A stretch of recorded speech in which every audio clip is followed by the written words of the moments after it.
আপনার জীবনে হয়তো অনেক জায়গায় গেছেন, কাতার, দুবাই, না গেলে যাইবেন, থাইল্যান্ড গেছেন, না গেলে যাইবেন।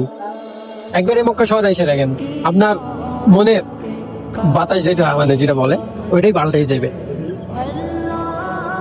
মানুষের চলাফেরা মানে এখানকার যে বাতাসটা আছে আপনার শরীরে যদি একবার লাগে না, আপনি মানে আপনাকে বলে বুঝাইতে পারতাম না এই জায়গাটার বাতাস অন্য অন্য জায়গা থেকে কতটা ডিফারেন্স।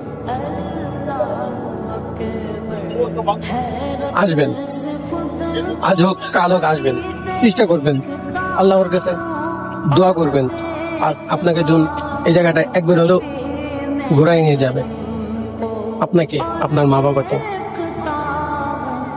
আসলে ভাই এই মক্কা মানে যতই বলবো কথা ততই কমে যাবে এটার তুলনা। এখন রাত 3টে বাজতে গেল, তারপরেও দেখেন মানুষের কোনো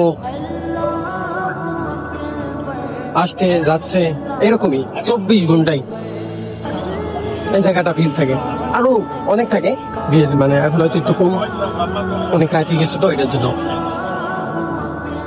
আসলে ভাই কি বলবো, যারা আইছে তারাই বলতে পারবে এই জায়গাটার ধারণা।